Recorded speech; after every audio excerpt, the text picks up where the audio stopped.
परम कारुणिक श्री सिद्धश्री गुरु भगवान के द्वारा रचित ये ग्रंथ उपमेति भवप्रपंच कथा। उसमें तीसरे प्रस्ताव के अंदर संसारी जीव भटकता भटकता भटकता हुआ मनुष्य गति नाम के नगर के अंदर प्रवेश करता है। नंदीवर्धन नाम का राजकुमार के तरीके से वो जन्म लेता है, वो संसारी जीव। और अनादि काल का उसका प्रचंड शत्रु यानी कि वैश्वानर, यानी कि हमारी भाषा के अंदर क्रोध, उसके साथ उसकी संगत, बुरी संगत लग जाती है। और ये दोनों की दोस्ती के कारण से उनके पिता राजा पद्म राजा वो चिंतित अवस्था के अंदर है। राजकुमार उसको पढ़ाने वाले जो गुरु भगवंत, जो आचार्य भगवंत थे, कलाचार्य थे, उन्होंने भी कंप्लेन्स लेकर के वहां पर राजमहल में आए हुए हैं कि कुछ ना कुछ सोल्यूशन करना पड़ेगा। और वहां पर विदुर मंत्री जो मौजूद था, उनके उनके हिसाब से उनके नगर के अंदर जो निमित्तक रहता है, जिन मतज्ञ नाम का निमित्तक, वो जो त्रिकाल ज्ञानी है, उसके पास जाकर के अगर प्रॉब्लम्स डिस्कस करने में आएंगे तो शायद कहीं ना कहीं सोल्यूशन मिल जाएगा, बिकॉज वो त्रिकाल ज्ञानी है। राजा अपने पूरे राज रसाले के साथ वो जिन मतज्ञ नैमित्तक के पास जाता है, अपने पुत्र राजकुमार की, नंदीवर्धन राजकुमार की जो सिचुएशन है उसको सुधारने के लिए। जिन मतज्ञ वहां पर चित्त सौंदर्य नगर, उसके अंदर राजकुमारी शांति के साथ अगर ये नंदीवर्धन राजकुमार की शादी करवाने में आए तो क्रोध की संगति अपने आप छूट जाएगी। ऐसा एक सॉल्यूशन एंडिंग में देते हैं। क्षमा नाम की भीतरी राजकुमारी, जब तक बाहरी ये राजकुमार नंदीवर्धन का भीतरी राजकुमारी के साथ लग्न नहीं होता, तब तक उसका वैश्वानर के साथ जुड़ा हुआ संबंध उसको तोड़ पाना थोड़ा डिफिकल्ट हो जाएगा। अपना पूरा यहाँ पर ना हेतु को पकड़ने के द्वारा अपने को उपमा और उपमेय तक पहुंचना है। यहाँ पर उपमा भले शांति राजकुमारी की दी गई हुई हो, उपमा भले राजकुमार नंदीवर्धन की दी गई हो, उपमा भले चित्त सुंदर नगर की हो या पद्म राजा की हो या वैश्वानर की हो या बुद्धिसागर गुरु भगवंत की हो या विदुर मंत्री की हो या जिन मतज्ञ की हो, ये पात्र अलग अलग नहीं है। हर एक पात्र के अंदर हमको खुद की ही कल्पना करनी है।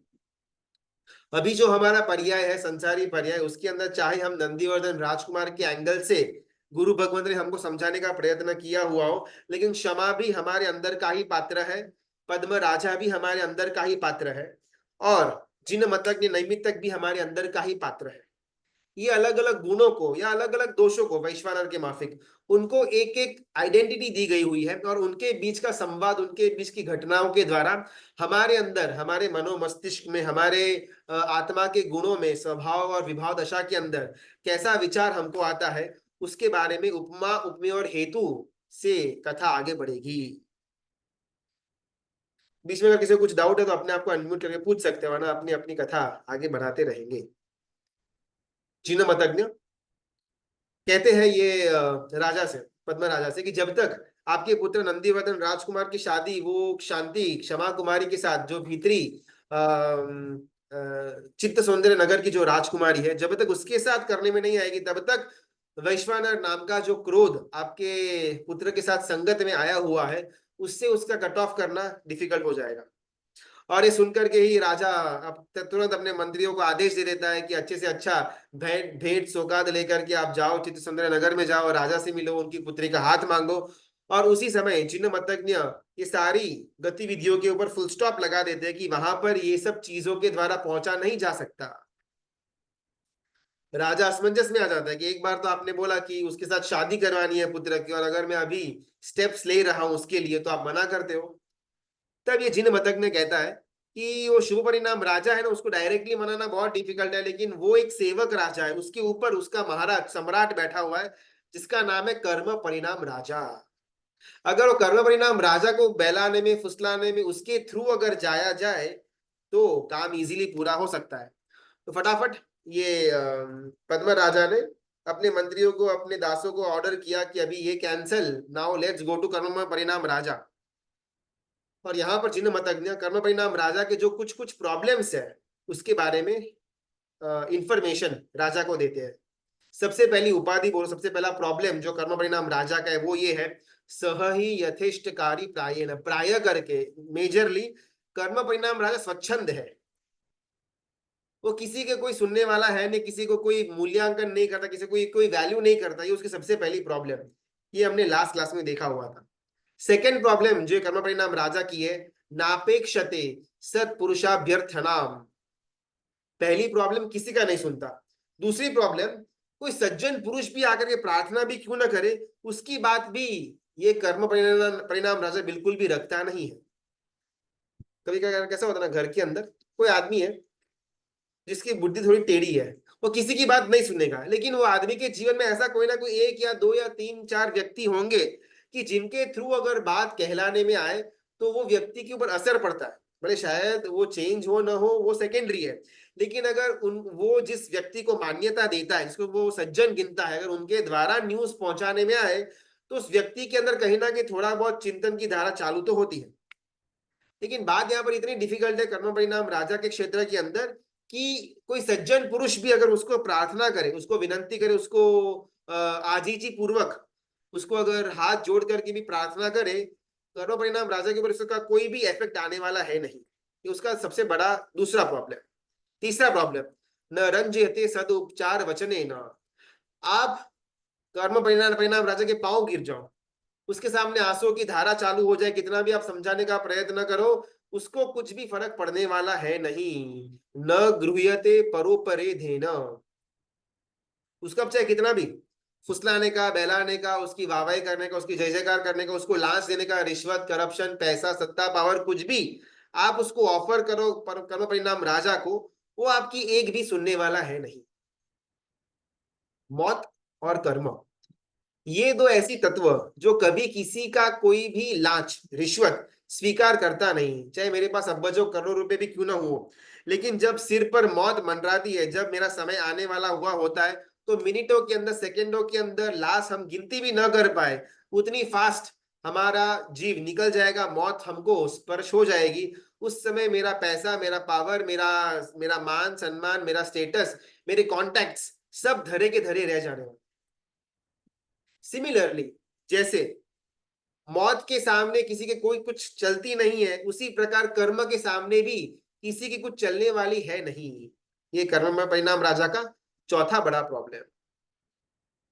बहुत सुंदर एक विचारक ने प्रश्न किया गुरु भगवान के समय पर कि जिनके पास अब्बजों रुपए होते हैं, सो कॉल्ड वो फिल्म स्टार्स या पॉलिटिशियन वगैरह, उनको कुछ कैंसर वैसी बीमारी भी अगर हो जाती है तो बहुत फास्टली फॉरेन वगैरह जा करके करोड़ों रुपए वहां पर एक्सपेंस करके कुछ ना कुछ अपनी ट्रीटमेंट करवा करके भी वापस हेल्दी तो हो जाते हैं।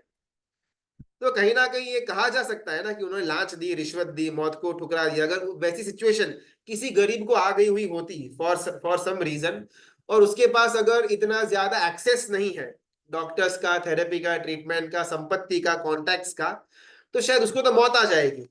लेकिन अगर वैसी डिसीज, वैसा ही कोई रोग अगर कोई धनाढ़ व्यक्ति को या फिर कोई फिल्म स्टार हो या पॉलिटिशियन हो, अगर उसको आ जाता है, तो वो तो बहुत इजीली अपने पैसों को बर्बाद करके या एक्सपेंस करके अपने वो रोग का निदान की प्राप्ति तो कर लेता है। तो इन इन इन वन एंगल ये एक प्रकार की लांची हुई ना। और गुरु भगवान बहुत सुंदर यहाँ पर उत्तर देते हैं कि हम सबको, भले हमको रोग है नहीं है वो सेकेंडरी, हम सबको शुद्ध पुण्य का उदय नहीं है, इसी कारण से हमको रोग या तो आता है या रोग आने की संभावना रहती है। थोड़ा बहुत पुण्य है, थोड़ा बहुत पाप है, इस कारण से हमारी गाड़ी चलती भी है और बीच में रुक भी जाती है। छोटा मोटा हम मरम्मत करवाते हैं, छोटा मोटा हमारा पुण्य का उदय हुआ तो वापस हमारी गाड़ी चलनी शुरू हो जाती है। लेकिन अगर शुद्ध पुण्य का उदय नहीं है तो मैं चाहे मेरी गाड़ी को जितना भी धक्का मारूं, मेरी गाड़ी आगे बढ़ने वाली है नहीं। अगर शुद्ध पुण्य होता तो जिस प्रकार शालीभद्र को बिल्कुल भी टेंशन लिए बिना, बिल्कुल भी उसको कोई काम धंधा बिजनेस के अंदर देखने की जरूरत नहीं थी, हमेशा सातवें माले के अंदर पड़ा रहता था, अपनी 32 रानियां थी, 99 बेटी रोज उतरती थी, उसको रद्दी भर का भी जीवन के अंदर टेंशन नहीं था, उसको शुद्ध पुण्य कहते हैं। हमको चाहे धंधा करना हो, चाहे घर चलाना हो, चाहे हमारा बॉडी को निरोगी रखना हो, अपने को बार बार उसकी उसकी खातिरदारी करनी पड़ती है कि अगर मैं ऐसा खा लूंगा तो शरीर बिगड़ जाएगा, अगर घर के अंदर ऐसा बिहेवियर वर्तन करूंगा तो घर के अंदर का वातावरण तंग हो जाएगा, अगर बिजनेस के अंदर ऐसे मिस्टेक कर दूंगा तो सारा पैसा हाथ से निकल जाएगा। हर एक स्टेप पर अपने कहीं ना कहीं टेंशन है या स्ट्रेस है, या फिर इसको संभाल कर रखने की एक जिम्मेदारी है। अगर शुद्ध पुण्य का उदय होता तो बिल्कुल भी फिक्र के बिना, स्ट्रेस के बिना, टेंशन के बिना अपना जीवन मजे से निकलता। हमारा जीवन मजे से नहीं निकल रहा है, कहीं ना कहीं छोटा मोटा पुरुषार्थ करना ही पड़ता है, शरीर को ठीक रखने के लिए, परिवार को ठीक रखने के लिए, या अपने धंधे या फाइनेंशियल नीड्स को सही रखने के लिए जो अपने को पुरुषार्थ करना पड़े, ये डिटरमाइन करता है कि अभी भी हमारा शुद्ध पुण्य का उदय हुआ नहीं है। छोटा मोटा पुण्य का उदय है जिस कारण से हमको अभी सामग्री तो मिली, लेकिन साथ में पाप का उदय भी है जिस कारण से मिली हुई सामग्री के अंदर भी पुरुषार्थ के द्वारा ही उसमें से सुख की अनुभूति हमको मिलती है। चाहे सीएम हो, पीएम हो, एमएलए हो, एमपी हो, इन सब लोगों को भी हर 5-5 साल में इलेक्शन के लिए तैयारी करनी पड़े, लोगों के पास वोट के लिए भीख मांगनी पड़े, रैलियां करनी पड़े, और फिर बहुत बहुत मेहनत करने के बाद पोस्ट पर प्राप्ति हो, पोस्ट पद की प्राप्ति हो, और फिर ऑपोजिशन वाली पार्टी उसको हर एक घटना के अंदर नीचे उतारने की ही फिराक में घूमता हो। जिसको अपन सत्ताधीश कहते हैं, जिसको अपन धनाढ़िए कहते हैं, जिसको अपन श्रीमंत कहते हैं, जिसको अपन बहुत वेल सेटल्ड मानते हैं, वो सिर्फ पुरुषार्थ अपने उन्होंने जो किया हुआ है उसके कारण से थोड़ा बहुत आगे बढ़ पाए हुए हैं। उनको पुण्यशाली कहना या मजदूर कहना वो हमारे ऊपर निर्भर करता है। दुनिया में आज तक ऐसा किसी भी व्यक्ति के पास पुण्य नहीं है जिसको सतत अनंत काल के लिए उसके मन की जो मनोकामना है वो पूरी होती रहे। अनंत काल को एक बार साइड में रखते हैं, दुनिया के अंदर ऐसा एक भी इंसान, एक भी व्यक्ति नहीं है जो अपने इस भव के अंदर, इस मनुष्य भव के अंदर 70-80-90-100 साल के जीवन के अंदर उसकी हर एक इच्छा पूरी हुई हो। ऐसा एक भी व्यक्ति न तो पैदा हुआ है, न पैदा होगा, और न पैदा होने वाला है। किसी के पास ऐसा पुण्य नहीं कि उसकी मन की हर एक इच्छा को वो पूरा कर पाए। अगर मन की हर एक इच्छा को पूरा करना है तो उसमें पुण्य का साथ नहीं, उसमें केवल ज्ञान की लब्धि चाहिए। अगर वो लब्धि एक बार मिल गई तो मन की हर एक इच्छा पूरी होकर के रहेगी। जब तक वो मेरे पास नहीं, जब तक छोटा मोटा पुण्य का उदय मेरे पास है, तब तक मेरे मन की इच्छा अधूरी की अधूरी ही रहने वाली है। अष्टावक्र की गीता, अजैनों का एक ग्रंथ, उसके अंदर संसार की जो परिकल्पना है उसको बहुत सुंदर एक रूपक के द्वारा समझाने में आया हुआ है। जैसे एक चक्र होता है, चक्र यानी कि बड़ा सा अपना वो व्हील, वो बैलगाड़ी का जो व्हील होता है ऐसा अपने इमेजिन करने का। बहुत सारे अलग अलग बीच में स्पोक्स होते हैं, उसके दंडी होती है, कोई कोई दंडी ऊपर आती है, कोई कोई दंडी नीचे जाती है। बस इसी तरह से चक्कर घूमता रहता है, घूमता रहता है, और वो जो पहिया है वो आगे बढ़ता रहता है। इसी एग्जाम्पल को आगे लेकर के जाते हुए एक छोटी सी रूपक कथा वो अजैन ग्रंथ के अंदर आती है। अष्टावक्र की गीता नाम है। समुद्र किनारे सी फेसिंग एक बहुत सुंदर आलीशान डुप्लेक्स बंगलो था एक परिवार का। परिवार के अंदर माता पिता और उनका 5-6-7 साल का एक बेटा रहता था। अभी सी फेसिंग बंगलो था, तो पूरा परिवार शाम होते या कभी भी फ्री टाइम मिलता तो अपनी बालकनी में आकर के बैठ जाते और एकदम आराम से समुद्र की लहरों को निहारते। ये बेटा धीमे धीमे धीमे बड़ा हो रहा है, वो भी माता पिता के साथ समुद्र की जो भरती और ओट, यानी कि जो हाई टाइड और लो टाइड है उसको देखता है। जैसी भरती आती है, जैसे हाई टाइड आती है, वो जो बच्चा है वो एकदम से खुश हो जाता है और हाथ से क्लैपिंग शुरू कर देता है कि अरे देखो देखो देखो भरती आ गई, भरती आ गई। लेकिन 2-3 मिनट बाद वापस वो भरती शांत हो जाती है और फिर वापस समुद्र एकदम लेवल पे, वापस 2 मिनट के बाद भरती आती है, वापस शांत हो जाता है। लेकिन बच्चे को एकदम कुतूहल था, पहली बार शायद सब कुछ देखने को मिल रहा था, पहली बार शायद सब कुछ समझना का एक एक जरिया चालू हुआ था, जिस कारण से जैसी भर्ती आती वो फटाफट अपने पिता को बुलाता कि पापा पापा जल्दी बाहर आइए, देखो देखो पानी ऊपर आ गया है। पिता भी एक बच्चे के कुतूहल के अंदर उसको साथ देते हुए, उसको जो आनंद था भर्ती को देख करके, उस आनंद के अंदर पिता भी हल्की सी एक्टिंग कर देते हैं। लेकिन पिता बराबर समझता है कि इसका कोई अर्थ नहीं है, अभी भले भर्ती आई हुई है लेकिन अभी आधी 1-2 मिनट के अंदर ये भर्ती शांत हो जाएगी। लेकिन बच्चे का जो कुतूहल है, उस कुतूहल वृत्ति को दबाते, उस कुतूहल वृत्ति को न दबाते हुए पिता भी साथ में ओहो क्या बात है करके हाथ वो भी क्लैपिंग शुरू कर देता है।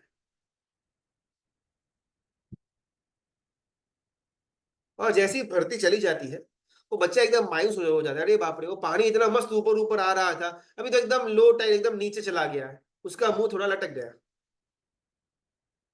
पिता मान को मालूम है कि ये तो भाई रूटीन का है, वो तो भर्ती आएगी और भर्ती जाएगी, इसमें कुछ खुश होने का जैसा नहीं है और कुछ मुंह लटकाने जैसी कोई घटना घटी हुई है नहीं।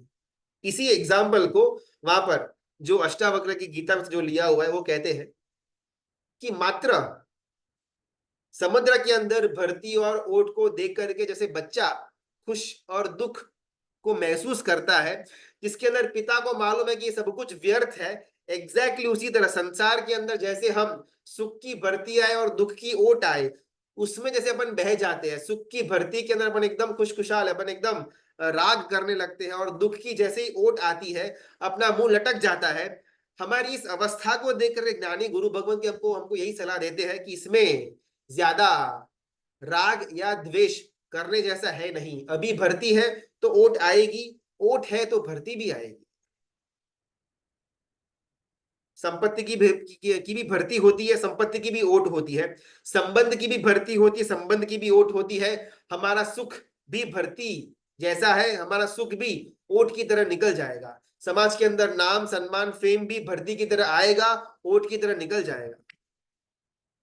इन सबके संग के अंदर अगर मुझे राग या द्वेष तो नहीं, लेकिन अगर नापसंदगी का चिड़चिड़ा वाला स्वभाव भी अगर हो जाता हो ओट के समय के अंदर, तो जैसे वो बच्चा समुद्र को देख करके मुंह लटकाता था या फिर हंसी से पागल हो जाता था, और पिता के मन में लगता था कि बेचारा छोटा है, अभी तक जानता नहीं है, इस कारण से उसका ऐसा अवस्था है, एक बार थोड़ा समझदार हो जाएगा, अपने आप समता भाव में आ जाएगा समुद्र को देख करके। सिमिलरली ज्ञानी गुरु भगवान की भी हमको कहते हैं कि एक बार बाल कक्षा का जीव है, वहां तक ठीक है, थोड़ी बहुत धर्म के अंदर परिणति होगी तो अपने आप इस जीव के अंदर समता का एक एक एक क्षमा का भाव उसके अंदर आ जाएगा। लेकिन दिक्कत ऐसी होती है ना कि हमारा धर्म के अंदर 15 20 25 50 साल गुजरने के बाद भी अभी भी हम अपने आप को बाल कक्षा का जीव ही मानते हैं। अपने पाठशाला के अंदर देखा हुआ होगा, कोई 5 7 साल का बच्चा जो नौकार मंत्र सीख रहा हो, 4 5 साल का, तो उसका थोड़ा बहुत वो स्पीच क्लियर नहीं होता है, वो नमो अली हंतानम नमो सिद्धानम नमो आयलियान ऐसा तोतला तोतला बोलता है, र को ल बोल देता है, बराबर स्पेल आउट नहीं करता। तो जो प्राध्यापक है उसकी माता पिता है, वो भी बहुत ज्यादा खुश होते हैं, अरे बाप रे क्या बात है, मेरा बेटा नौकर बोलता है, भले थोड़ा बहुत र को ल करता है लेकिन सुनने में बहुत मीठा लगता है। वो छोटा बच्चा नमो अली हंतानम नमो सिद्धानम नमो आयलियानम वगैरह बोले तब। लेकिन अभी वो बच्चा 12 15 साल का हो गया हुआ है, अभी भी अगर वो नमो अली हंतानम नमो सिद्धानम नमो आयलियानम ही बोले, तो उसकी ये स्पीच को देख करके उसके इस पाठशाला के प्राध्यापक हो या माता पिता खुश नहीं होंगे, उस पर चिल्लाएंगे कि पागल अभी भी क्या तू ल र के बीच में डिफरेंस नहीं जानता, बार बार तू र र र बोल चल, अभी वो ल नहीं चलेगा। 10 साल पहले 5 साल का जो बच्चा था उसके अंदर जो ल हमको प्यारा लगता था, आज 15 साल के बच्चे के अंदर वो ल हमको खटकता है। 25 साल का बेटा अगर वो उस अवस्था के अंदर भी नमो आयलियानम बोले, हमारा गुस्सा आ जाए, हम उसको थेरेपी के लिए डॉक्टर के पास भेजे कि बेचारा तोतला है, उसको स्पीच थेरेपी करवा करके तोतलापन रिमूव करवाना ही होगा, बिकॉज हम जानते हैं बाल कक्षा 5 6 7 8 9 10 साल तक बराबर है, उसके बाद भी अगर उसी बाल कक्षा कंटिन्यू रहे तो कुछ ना कुछ अंदर जेन्युइनली प्रॉब्लम चल रहा है।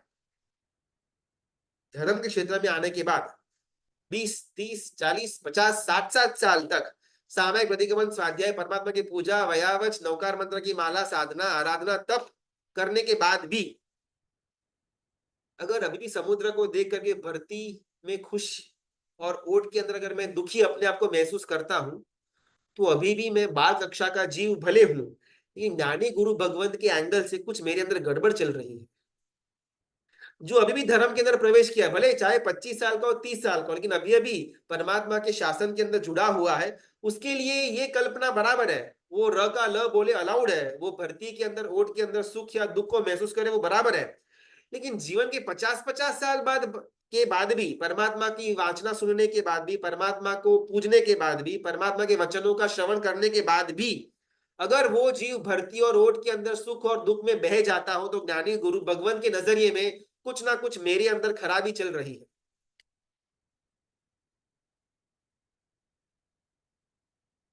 जो फूल खिला हुआ है ना, वो हमेशा मुरझाने वाला है, वो खिला हुआ है यही डिनोट करता है उसका कभी ना कभी मुरझाने का समय आने वाला ही है।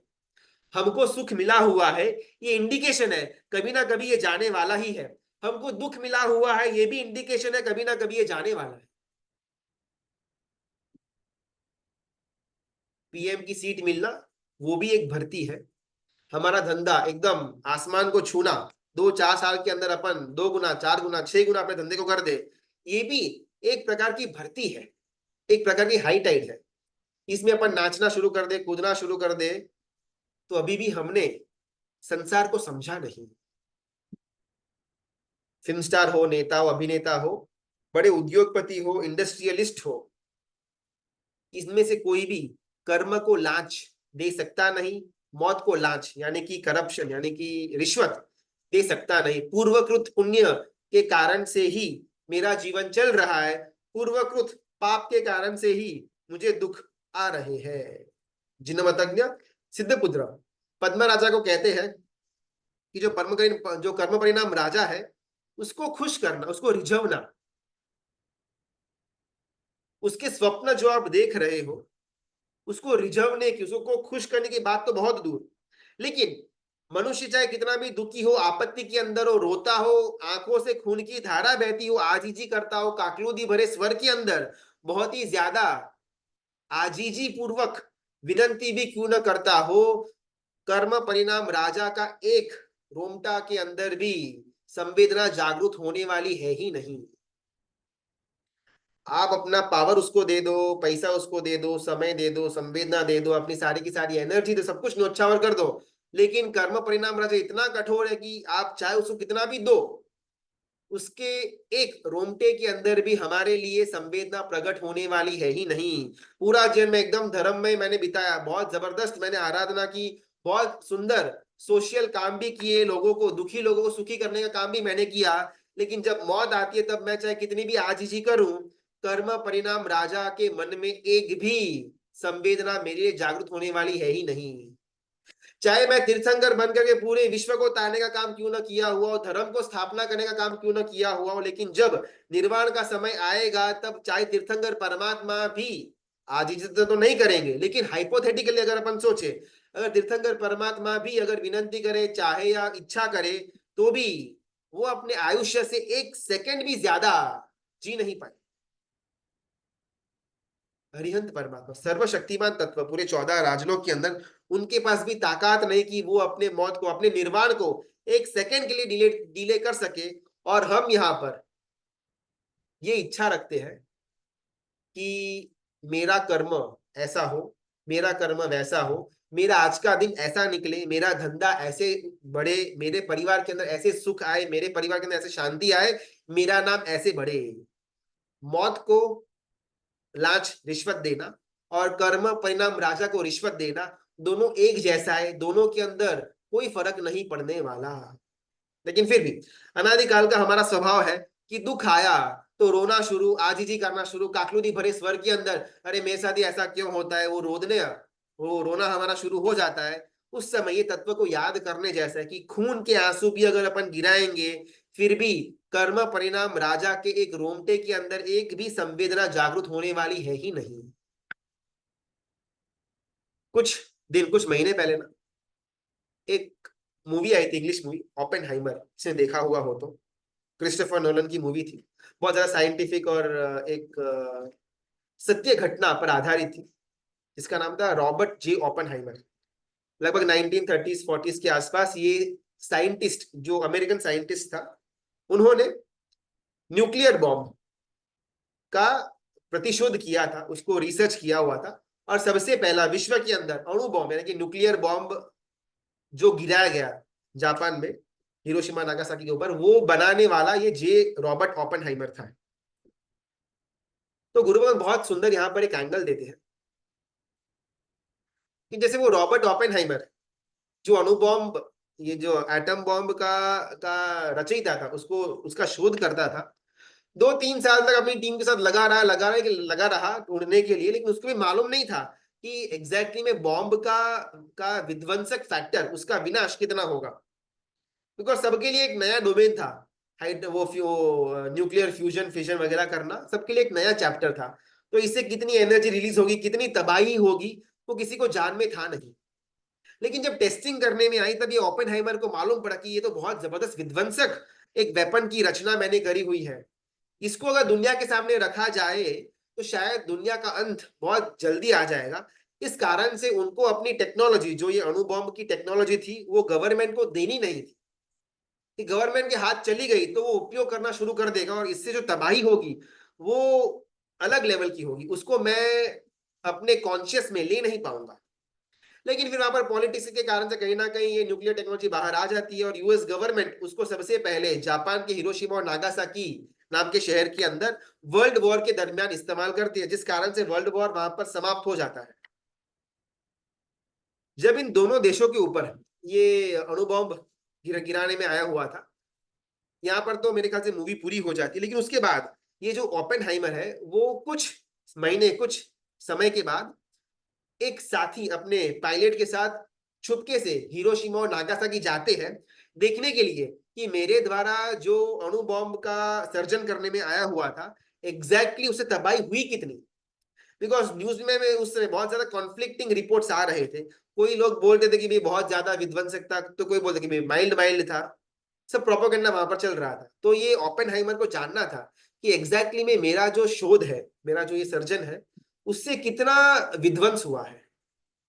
और वहां पर जाकर के उन्होंने हाल देखा हिरोशिमा और नागासाकी, दो शहरों का जहां पर अणुबॉम्ब गिराने में आया हुआ था। और वो संशोधन करता, वो ओपेनहाइमर, उसका हृदय धड़कना बंद हो गया और वो दृश्य देख करके ऑलमोस्ट पागल हो गया। अरे बाप रे बाप, ये मैंने क्या कर दिया। अगर दुनिया को एटम बॉम्ब न मिला हुआ होता तो शायद दुनिया के अंदर शांति बनी रहती, लेकिन एक बार ये एटम बॉम्ब दुनिया के पास आ गया, अभी यहाँ पर तबाही और। जी अभी तो आया है ना। कुछ प्रश्न तो पूछ सकते हैं, मैंने अपने आप राजू थोड़ी को, ये तो बेटर होगा। ओपेनहाइमर वो जो घटना को देखते हैं, वो दो जो राज्यों, वो जो नगर को देखते हैं, उसके बाद ऑलमोस्ट वो पागल जैसे हो गए और पागलपन की अवस्था के अंदर ही उनका मृत्यु भी बहुत दर्दनाक रूप से होता है ओपेनहाइमर का।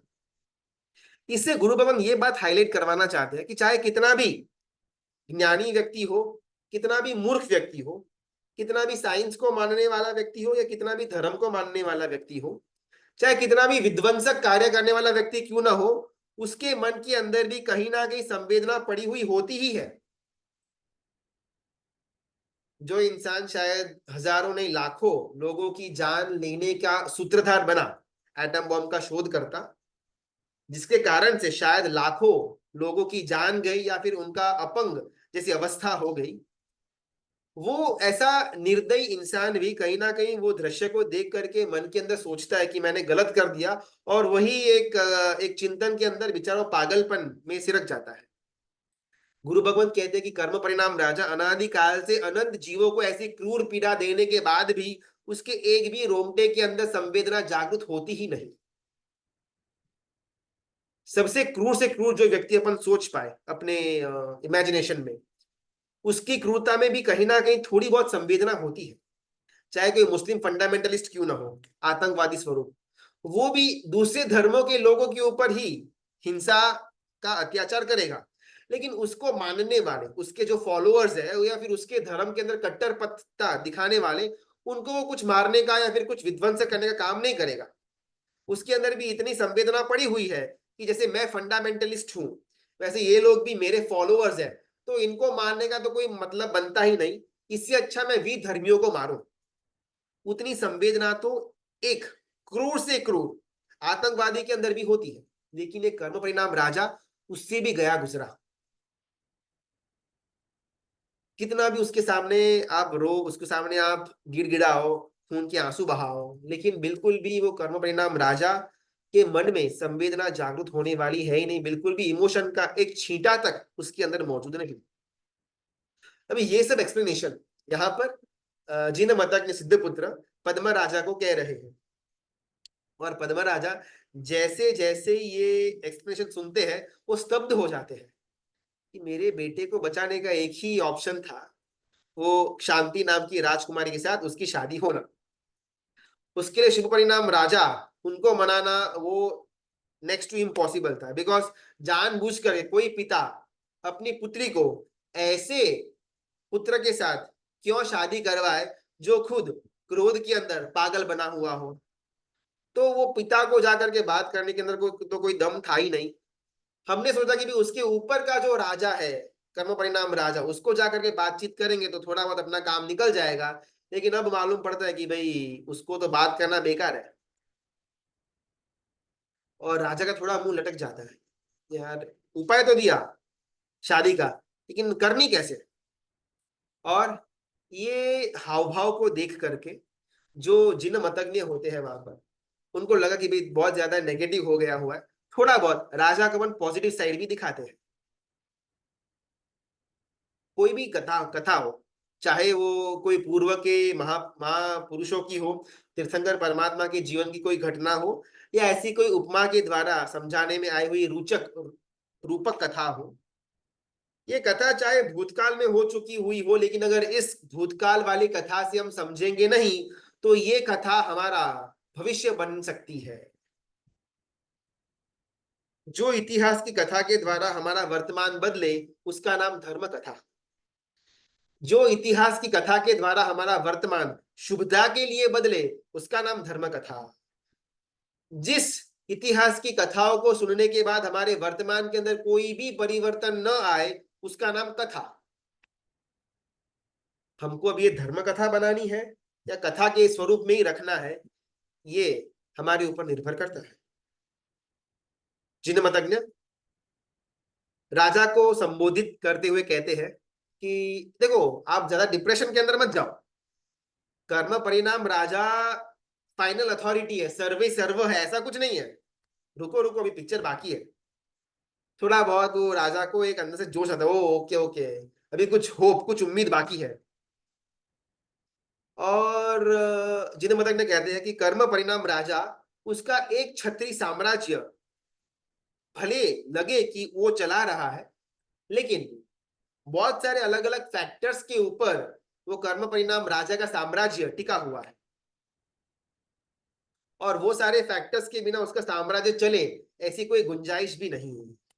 ओह अच्छा, तो और कौन कौन है इनके साम्राज्य के अंदर जिनके द्वारा कर्म परिणाम राजा अपना एक छत्री शासन चलाता है। और ये जिन मतज्ञ कहते हैं कि उनकी ना एक बड़ी बहन है, कर्म परिणाम राजा, उनकी एक बहुत आदरणीय बड़ी बहन है जिनका नाम है लोक स्थिति। अपने साथ, अपने अपने शासन के अंदर, अपने राज्य के अंदर कर्म परिणाम राजा को कुछ भी करना हो ना, वो अपनी बड़ी बहन को पूछे बिना बिल्कुल भी नहीं करता, जिनका नाम है लोक स्थिति। ये लोक स्थिति ना बहुत आदर सम्मान का पात्र है कर्म परिणाम राजा के लिए।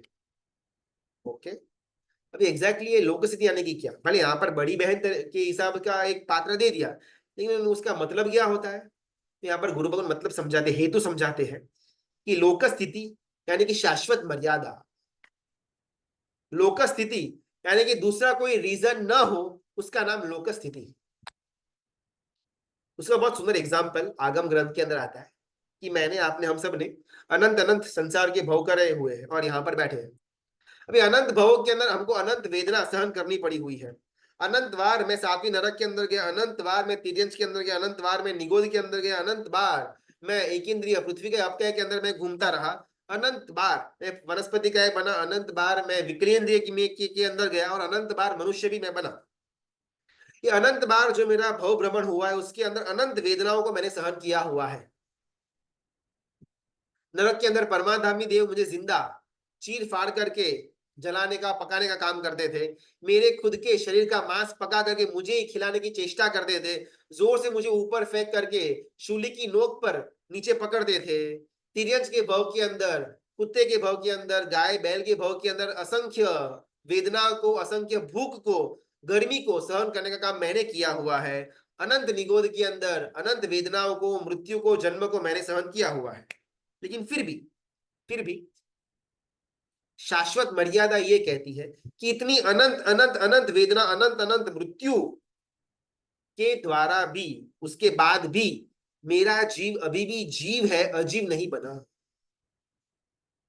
भले मृत्यु हुआ था, वो मेरे शरीर का मृत्यु हुआ था। नरक के अंदर वो नारकी के शरीर का मृत्यु हुआ था, तिर्यंश के अंदर वो तिर्यंश के शरीर का मृत्यु हुआ था, मनुष्य के अंदर मनुष्य के शरीर का मृत्यु हुआ है। लेकिन अंदर पड़ा जो आत्म तत्व है, जो जीव तत्व है, उसको अनंत काल के पहले भी अनंत काल के बाद भी कितनी भी चाहे वेदना करने में आए, मारने में आए, जलाने में आए, टुकड़े करने में आए, वो मेरा जीव कभी अजीव बनने वाला है ही नहीं। इसका नाम है शाश्वत मर्यादा। वैसे ही चाहे अनंत अनंती बार कोई अजीब वस्तु घूमती रहे पुद्गल के अंदर, भव भ्रमण करती रहे, लेकिन फिर भी वो अजीब वस्तु कभी भी जीवत्व को प्राप्त करने वाली है नहीं, उसकी शाश्वत मर्यादा है। ऐसा क्यों? तो बस ऐसा ही है। अनंत मृत्यु के बाद भी मेरा शरीर, नश्वर देह, उसको शायद मारने का काम, उसको शायद ध्वंस करने का काम ये कर्म परिणाम राजा कर सकता है। लेकिन मेरा जो आत्मा तत्व है, मेरा जो जीव तत्व है, मैं जो हूं, उसको आज भी पहुंचाने का काम कर्म परिणाम राजा नहीं कर सकता। चाहे सातवीं नरक के अंदर भेज दो या अनंत निगोद के अंदर भेज दो, मेरे जीव तत्व को अजीब नहीं कर पाएगा। ऐसे ही जैसे मेरु पर्वत जो अपने इस तिरछा लोक में बीच में खड़ा है, 1 लाख योजन वाला, उसको इर्द गिर्द ज्योतिष के विमान घूमते रहते हैं, सूर्य चंद्र तारा नक्षत्र ग्रह वगैरह वगैरह। वो शाश्वत मर्यादा है। वो बस मेरु पर्वत की राउंड राउंड राउंड अनंत काल पहले भी घूमते थे, अनंत काल के बाद भी घूमने ही वाले हैं। कभी भी वो स्टॉप नहीं होने वाले। आज सूर्य ही न निकले ऐसा कभी होने वाला है नहीं। आज रात्रि ही न हो ऐसा भी कभी होने वाला है नहीं। ऐसा क्यों? What is the reason behind it? लोक स्थिति शाश्वत मर्यादा। किसी को अगर साइंस का ऐसे कुछ अगर इंटरेस्ट हो ना, तो बहुत अच्छी अच्छी थियरी साइंस के अंदर भी आती है कि भाई ये दुनिया की शुरुआत कैसे हुई, वर्ल्ड कैसे एग्जिस्टेंस के अंदर आया, बिग बैंग हुआ, फिर सब डेंस मैटर और वगैरह बाहर फेंका गया, डार्क मैटर आया, डार्क एनर्जी आया, धीमे धीमे धीमे अंदर स्टार्स का फॉर्मेशन हुआ, प्लैनेट का वगैरह फॉर्मेशन हुआ, और धीमे धीमे करके कोई कॉमेट आया, पानी पृथ्वी के ऊपर आया, जिसमें से पहले बैक्टीरिया आया, अमीब आया, फिर धीमे धीमे धीमे करके एक इंद्रिय, बे इंद्रिय, ते इंद्रिय, पंच इंद्रिय तक, यानी कि मनुष्य तक का सफर हमने इस अर्थ के ऊपर किया। ऐसी साइंस के अंदर एक थियरी आती है जो बिग बैंग से शुरू होती है, यानी कि बस एक विस्फोट हुआ, और विस्फोट होने के बाद सारा जो मटेरियल था, जो जो मैटर था, वो धीमे धीमे घूमता गया, डेंस होता गया, गैस फॉर्म होते गए, और फिर एक प्लैनेट के आकार अलग अलग प्लैनेट्स बने। तो उसके बहुत एक सुंदर उनकी पुस्तक है the moment of time. Stephen Hawking करके कोई एक अच्छे वैज्ञानिक है, उनके द्वारा लिखने में आई हुई है। उसका सहारा लेकर के यहाँ पर गुरु भगवत समझाते कि इतनी कुछ थियरी समझाए कि ऐसा था 14 बिलियन ईयर्स अगो, पहले ऐसा एक बिग बैंग हुआ था, फिर यूनिवर्स एक्सपैंड होता गया होता गया होता गया, और अभी भी एक्सपैंड हो ही रहा है। ऐसी अलग अलग थियरीज उन्होंने प्रूव की। और वो पुस्तक के आखिरी पन्ने के अंदर वो स्टीफन हॉकिंग ने ये भी लिखा कि ये जो कुछ भी घटना हुई थी, जो मैंने पुस्तक के अंदर लिखी हुई है, ये मेरी कल्पना से उद्भवी हुई है, इसका कोई प्रूफ नहीं है। बिग बैंग हुआ था, ये तो कुछ अजम्पशंस मैंने किए हैं, लेकिन एग्जैक्टली में बिग बैंग हुआ ही था, I am not sure. 14 billion years पहले ही हुआ था, आई एम नॉट श्योर। परमात्मा, केवल यानी परमात्मा भी एग्जैक्टली ये सेम रीजन हमको देते हैं कि बहुत सारी वस्तुएं जो 14 राजलोक के अंदर है, वो लोक स्थिति यानी कि शाश्वत मर्यादा के अंदर आ जाती है। उसके बाद उसका ऐसा क्यों, ये प्रश्न का उत्तर आएगा नहीं, बस वो है तो है। जैसे हमारे जो तिरछा लोक है, ये तिरछा लोक के नीचे धनवत, धनोवत, धनोदधि और तनावत, ऐसे 3 अलग अलग मैटर है। एक है बर्फ, एक है एकदम ठंडी हवा, और एक एकदम पतली हवा। धनोदधि, धनावत और तनवत, यानी कि इन इन अदर वर्ड्स हमारी जो धरती है वो बस हवा के अंदर लटकी हुई है। बस इसके नीचे तो फिर नरक की अलग अलग धरतियां शुरू हो जाएगी, रत्न प्रभा, शर्करा प्रभा, वालुका प्रभा वगैरह वगैरह वगैरह। और इन धरतियों को अलग करने का काम कौन करता है? बस हवा में लटकी हुई है।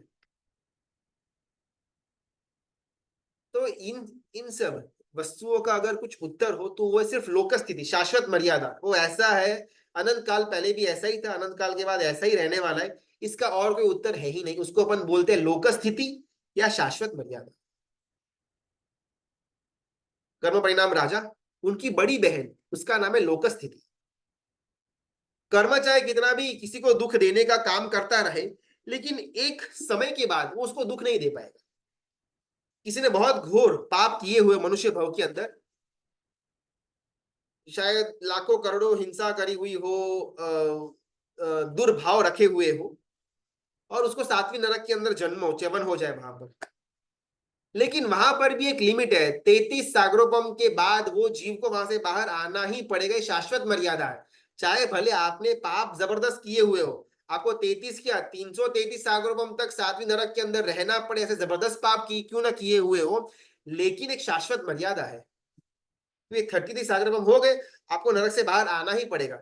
फिर भले वापिस आप वहां पर जाओ एक दो भव के बाद, उसमें कोई प्रॉब्लम नहीं है, लेकिन एक बार अगर आप नरक के अंदर जाते हो तो मैक्सिमम लिमिट 33 सागरोपम की ही है। चाहे पाप बाकी हो या न हो, डजेंट मैटर, उसके बाद तो आपको बाहर आना ही पड़ेगा। इसको बोलते हैं शाश्वत मर्यादा, लोक स्थिति। तो कर्म परिणाम राजा भी अपनी इच्छा से सब कुछ नहीं कर पाता। बहुत बहुत जगह पर शाश्वत मर्यादा के जो रूल्स है, वो रूल्स को ये राजा को फॉलो करने पड़ते हैं। उसकी जो बड़ी बहन है, ओ अच्छा, ओके ओके, ऐसा यहाँ पर जिन मतज्ञ इनको कहते हैं, पद्म राजा को, कि आप चिंता मत करो, कर्म परिणाम राजा का भी एक वीक पॉइंट है उनकी बड़ी बहन लोक स्थिति। ओके। अभी कर्म परिणाम जो राजा है ना, उनकी एक पत्नी भी है, और पत्नी का नाम है काल परिणति देवी।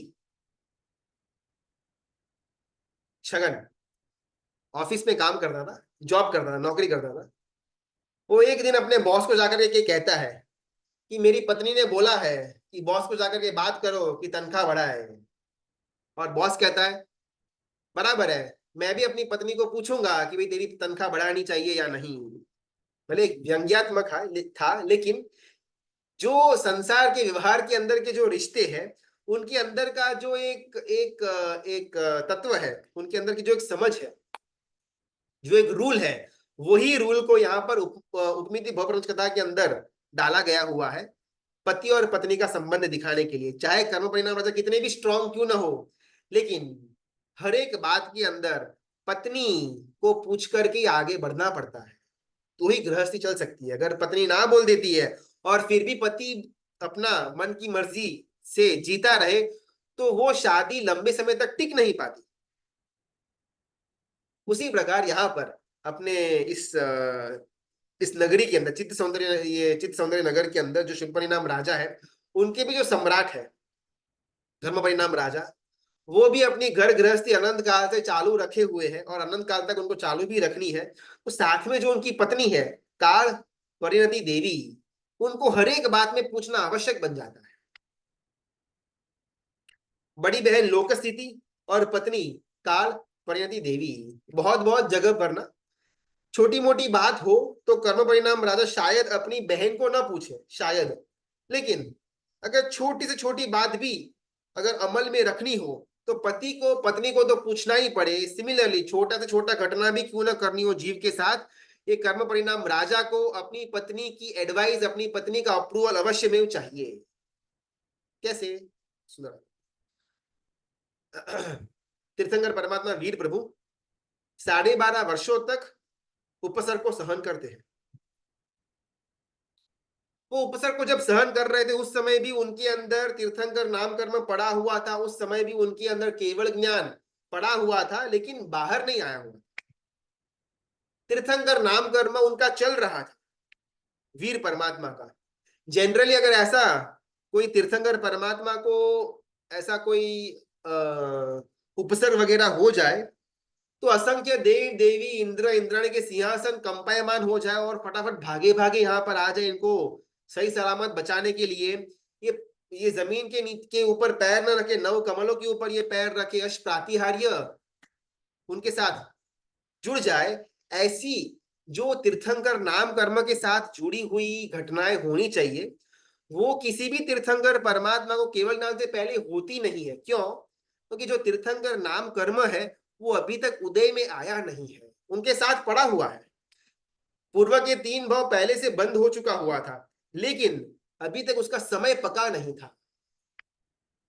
कर्म का बंद तो हो गया था, पूर्व के तीसरे भाव के अंदर तीर्थंकर नाम कर्म का बंद हो गया था, श्रेणिक महाराजा हो या रावण हो, आज के समय के अंदर भी उनके पास तीर्थंकर नाम कर्म पड़ा हुआ है, लेकिन फिर भी नरक के अंदर असंख्य अत्यंत वेदनाओं को सहन कर रहे हैं, संकेत के साथ, सम्यक के साथ, लेकिन सहन तो कर रहे हैं।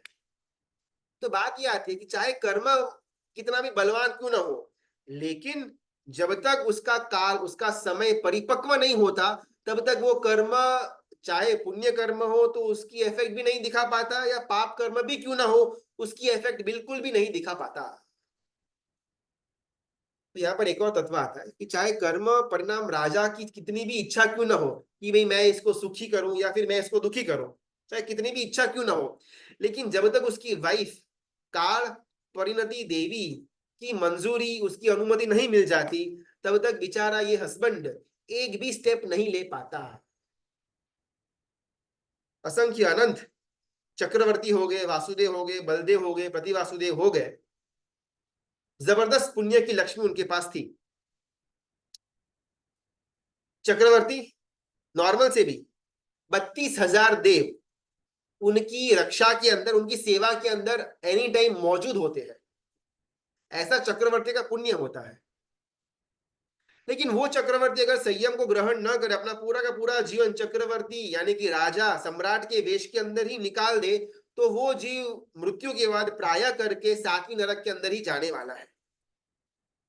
तो अगर कोई चक्रवर्ती हो कि जिसने संयम ग्रहण नहीं किया हुआ है, तो उसके अंदर ऑलरेडी नरक में जो वेदनाएं मिलने वाली है उसका कर्म बंद हो चुका है, लेकिन फिर भी अभी उसका मस्त टाइम चल रहा है।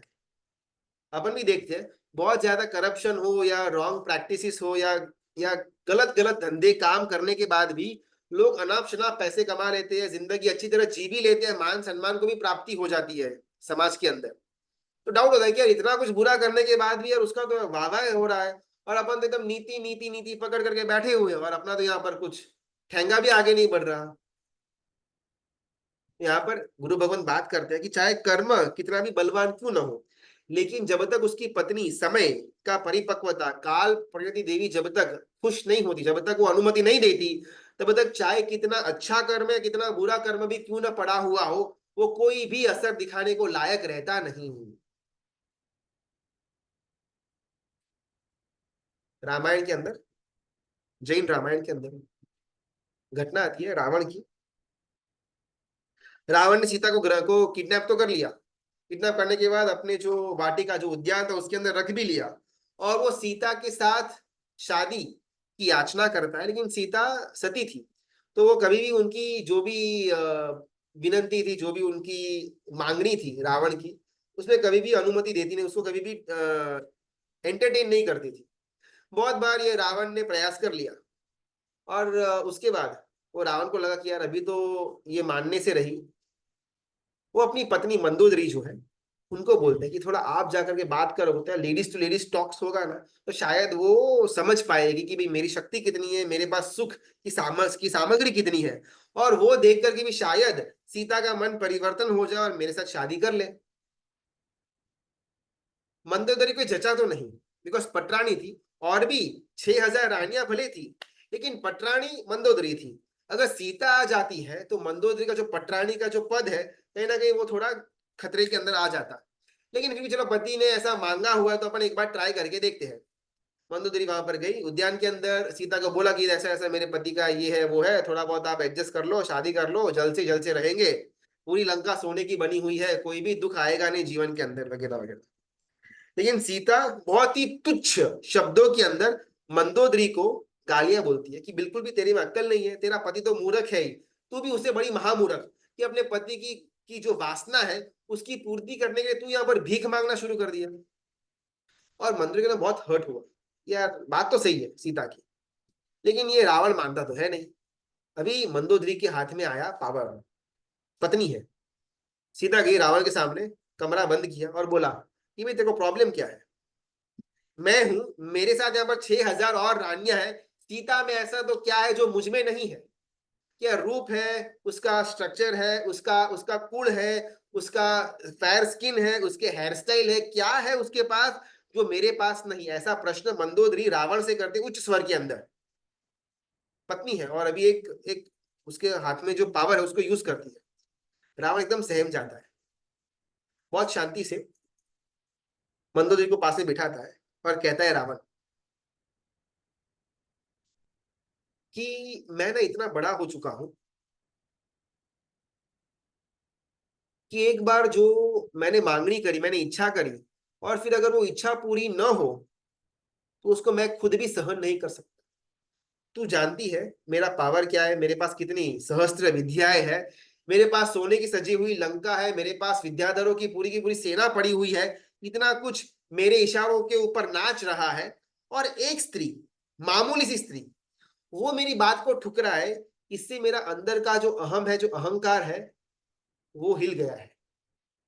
मुझे सीता में कोई इंटरेस्ट नहीं है। सीता से भी ज्यादा रूपवान स्त्री मेरे अंतःपुर के अंदर 6,000 जो रानी है उनके अंदर उससे भी ज्यादा रूपवान स्त्री पड़ी है, मुझे कोई फिक्र नहीं है। लेकिन वो स्त्री ने मुझे मना कैसे किया, उसने मेरे अहंकार को ठेस लगा दी। बस मुझे मेरे अहंकार की पूर्ति करनी है। मैं जानता हूं कि ये गलत है और शायद इससे मेरा विनाश भी होने वाला है, आई एम डैम श्योर, ऐसे रावण कहता है। लेकिन मैं इतना बड़ा बन चुका हुआ हूं कि अभी मैं खुद अपने आप को भी मना नहीं कर पाता। जीवन के अंदर कभी भी इतना इतने बड़े मत बन जाना कि जो सज्जन व्यक्ति है, जो कल्याण मित्र है, जो हमारे हमारे इह भव और परभव दोनों की चिंता रखने वाले हैं, वो हमको कभी भी कोई अच्छी बात समझा भी न पाए, इतने बड़े कभी भी जीवन के अंदर मत बनना। रावण का ये ये श्लोक, ये उसका संवाद हमको सिखाता है। एग्जैक्टली सेम थिंग यहाँ पर कर्म परिणाम राजा, बड़े शक्ति है अपने पास, चाहे तो मुझे नरक के अंदर डाल सकता है, चाहे तो मुझे देवलोक के अंदर असंख्य अनंत सुख दे सकता है, लेकिन वो उसकी पत्नी के ऊपर निर्भर है। वो अपने काल परिणति देवी की अनुमति के ऊपर निर्भर है। अगर पत्नी अनुमति दे तो मैं आगे बढ़ूं, बिकॉज अगर मेरे पास ऐसा कोई भी तत्व नहीं कि जिसके अंडर में मैं नहीं रहा तो मेरा विध्वंस होना निश्चय है। रावण अपने पत्नी बोलो, कल्याण मित्र बोलो, जो भी बोलो, किसी के इन्फ्लुएंस के अंदर नहीं था। उसकी आशंसा इतनी बड़ी बन गई कि उसके बोझ के अंदर उसका खुद का विनाश हो गया। कर्म परिणाम राजा भी कहता है कि मेरे पास भी जबरदस्त शक्ति है।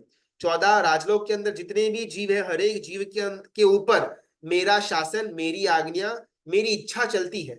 लेकिन फिर भी मुझे रावण की तरह इतना बड़ा नहीं बनना कि मेरी खुद की शक्ति के अंदर, मेरे खुद के सत्व के अंदर, मेरे खुद के सामर्थ्य के अंदर मैं खुद कुचल जाऊं। इसके लिए मैंने मेरा अधिकांश पावर मेरी पत्नी को दे करके रखा हुआ है।